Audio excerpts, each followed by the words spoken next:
Welcome to another episode of the All Tense Podcast. I'm your co-host, Josh West. With me, as always, Clay Harrison. Today, Clay, we're concluding our series on LMA. First, we introduced the differences between leadership and management. Last time, we offered listeners 5 leadership practices, and today, we're going to get into 5 management practices to help you be a better manager. The first, Clay, introduce our listeners to the first management practice. Yeah, I will. And first I'll remind them that when you're thinking about these practices that Josh and I are going to talk about here, remember what we talked about last episode, that when you're thinking about this, don't just think about whether or not you do this with your favorite employee. Think about whether or not you do this with all your employees, right? Because we're not going for 70%, 80%. We're going for knocking it out of the park with all your team members. So the first management practice is, are you keeping, why am I posing these as a question? Like I did this on the last episode too, and we're not going to cut this out, but anyway, the way we think about this is, are you keeping expectations clear? The first management practice is keeping expectations clear. And that's a two-way street. It's not just, I'm telling you exactly what to do all the time. Darn it. It's actually a two-way street. Your expectations need to be clear. Their expectations need to be clear. And in the EOS world, we like lists, right? Like 3 to 5 is a common length of an EOS list, but there's really 5 things to be really clear on. Sorry, 4 things. 4 things to be really clear on when it comes to those expectations that you got to make sure you check these boxes. The first one is that they get their job, right? Like they understand when we say this is the seat you have on the accountability chart, make sure they understand all the roles of that seat. You're making sure the expectations are clear for the roles. You're making sure that your expectations are clear on core values. Expectations are clear on their rocks. What are the big things that they do to propel the company into the future? And what are the measurables? What are the things that in their seat are going to show up on the scorecard? You have clear expectations with them of what good looks like. When you're doing a good job of setting expectations, everyone's clear on what's expected from them, you get out of the thing where you're like, man, Betty Joe just doesn't seem to know what good looks like here. When expectations are clear and people know that they can't make them, or they kind of consistently fail, they tend to opt out on their own. So if you can be a really, really great manager by keeping expectations clear, it actually makes the job a lot easier. Expectations, number 1. What's number 2, Josh? I am communicating well. That was very clear. That was a great sentence. Good enunciation. That was well communicated. Thank you. And the word well there is doing a lot of work. And it's very critical because you can be communicating, right? But are you communicating well? And as you alluded to when you talked about expectations, same thing here with communication, also a two-way street. Am I communicating well? But also when it comes to my staff member and the person who's reporting to me, am I listening to them? You know, that's part of it, right? And also part of being a great manager is, and we talk about this all the time, having a very high question to statement ratio. If you're just kind of vomiting on someone all the time and you're just telling them, right? And you're not genuinely curious, you're not asking a lot of questions.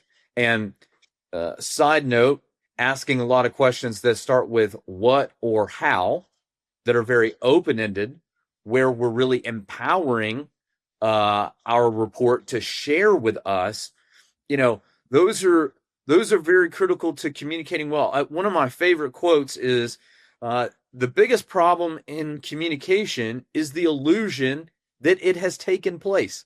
Now, it was George Bernard Shaw, because you hear this a lot of time. Well, I told him. And it was like, well, okay. Well, 1, how many times did you tell him, right? And in what context? Was it just kind of passing? And were you detailed enough? Like, yeah, you communicated it maybe in a way that it sounded good in your head or it made sense in your head, but did you verify that like that was really understood in that way? And so, you know, what good communication looks like with your reports is, you know what's on each other's mind. There's not a lot of assumptions there. And so it's one thing to say, you know, yeah, yeah, I say stuff all the time. I tell them they don't listen. It's like, well, okay, like you might be part of the problem. Okay. So when we are explaining things, do we ask, do we check, like, is that clear? Does anybody have any questions? And also, are you just the type person where you've engendered that environment where people feel comfortable saying, can you go a little bit deeper? Can you go a little bit further? Or I didn't quite understand what you meant by that.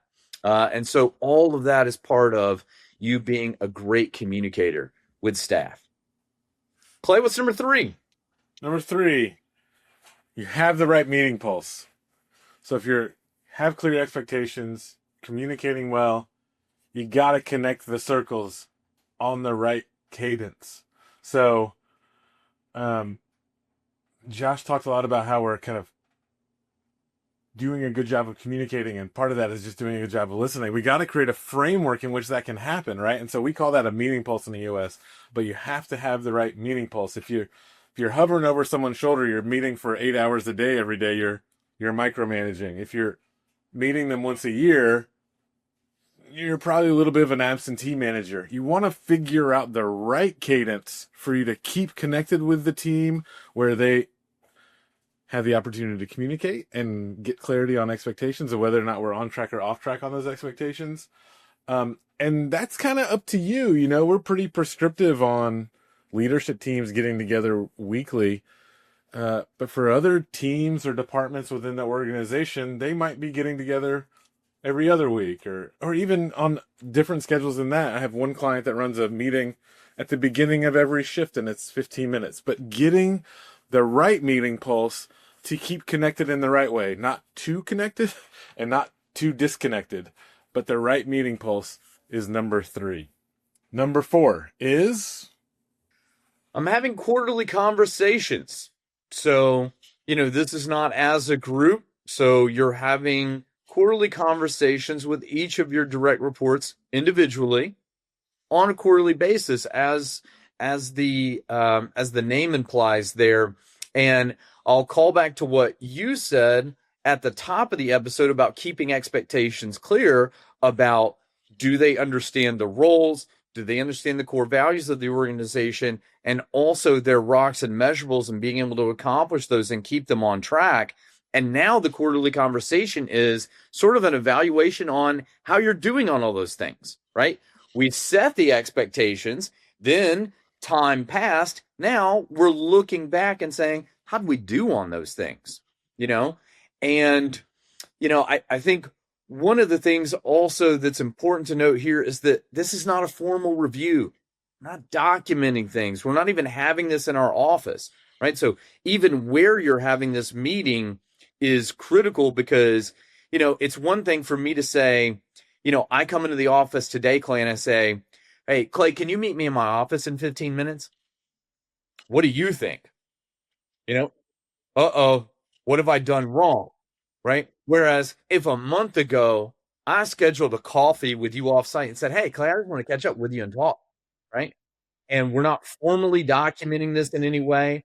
And certainly, I've got some notes here, and it's a business conversation, and I'm going to talk to you about your performance with respect to your rocks and your measurables, and, whether or not you're truly sharing and exhibiting those core values and performing well in your role, but also receiving feedback from you and talking more about our relationship, and really having an open dialogue and having you bring your own ideas.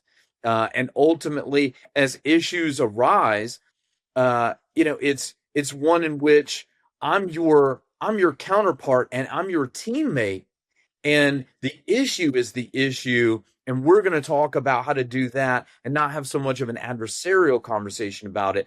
But also, this is allows us to kind of come together on a regular cadence and basis, and in this case quarterly, to stay connected, and also offers me the opportunity as the supervisor to really listen to what you have to say as well. And part of that mindset of me coming into that meeting is realizing that, one, I might be part of the issues here, and two, I may have to be an active participant in solving some of them.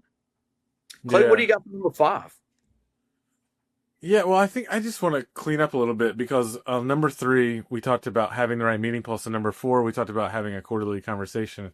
And as I was like reflecting on what I said and listening to what you said, I want to make sure that we're kind of being clear here. On the meeting pulse, we're talking about like the team, and I could have done a better job of being explicit about that. We're talking about the team gets together on a regular basis, that you have the right pulse of meetings to keep everything aligned, on track to accomplish the day to day, week to week, month to month, quarter to quarter expectations of the company, of the role, of the people, of the team, of all those things, right? And then individually having this like quarterly conversation where we're doing it one on one with the individual team members. And the reason I wanted to like put a little bit of a bow around those two things together is because very often I meet with people who run businesses and they're like, I'm drowning in meetings. And what they're doing is they're having a weekly or sometimes twice a week team meeting, and then a weekly one-on-one with every team member. And then on top of that, they're doing like a quarterly or an annual review. And it's just like, if you remember the circle, those circles are like overlapping. Like we're talking too much. We got work to do. And so in the EOS world, we think there's like a weekly or sometimes a bi-weekly team meeting and a quarterly one-on-one kind of conversation with a team member. I didn't want to derail us, but I think that's important just to clarify. Great point, Clay. The fifth management practice is that you're rewarding and recognizing.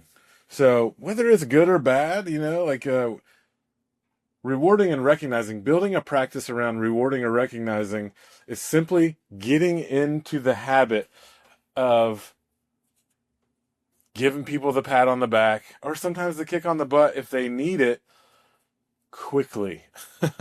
We're not waiting until like the next quarter to say like, hey, really good job on that thing on that Tuesday. Remember that Tuesday? It was raining.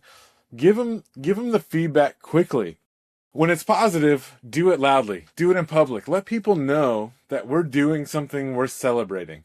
If it's negative feedback, if you got to get them to stop doing something, you should do that in private, right? Like we don't want to be the guy who walks around the office like yelling at everybody, making everybody feel bad about everything that's happening all the time. So praise in public, criticize in private, and watch the line, right? You got to kind of be mindful that you're working on being their boss, not their buddy, because sometimes we kind of get into this habit of we might be a little too worried about how they feel about us. We still got to be their boss.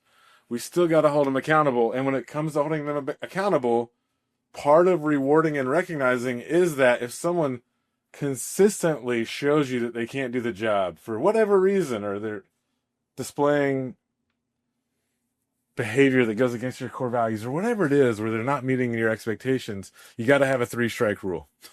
You got to be able to like kind of say clearly, this isn't working. If it's not working in 30 days, that's strike 2. If it's not working in another 30 days, strike 3. We got to like make it clear that sometimes people got to go if they can't meet expectations. And all of these things around rewarding and recognizing are just about reinforcing all the other 4 management practices that we've talked about, right? And so that's number 5. I want to recap real quick because that took us on a bunch of tangents. The first management practice is keeping expectations clear. Second management practice, communicating well. Third management practice, have the right meeting pulse. Fourth management practice, having quarterly conversations. Fifth management practice, rewarding and recognizing. Whew, that's a good list, man. If you can do all those things, it's a pretty great manager. Indeed. And, to bring us home here, my nugget for all of our listeners is the same that I gave for leadership practices, in that don't buy into any of the myths about you have to have a certain personality type, or that being a great manager or being a great leader is something that you're simply either born into or not, or part of your genetic makeup. All of that is a bunch of hooey. As a reminder, you simply have to genuinely care about your people and be committed to getting better. And so if you're listening, it is well within you to be a great leader and a great manager, and ultimately a great boss to those reporting to you, and creating an environment in which accountable people thrive. What do you got for him, Clay? That's it. Let's leave it on that. My name's Clay. His name is Josh. We're EOS implementers. And if you have any questions or want to talk more about any of this stuff, we'd be happy to do it. We post on LinkedIn, probably too much, but you can find us really easily there, and we would love to talk with you. So if you like the podcast, please give us a rating. Please share it with your friends.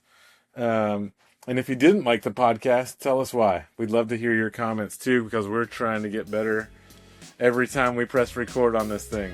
But until we talk again, we hope you have a great day. See you next time. Bye, Josh. Bye, Clay.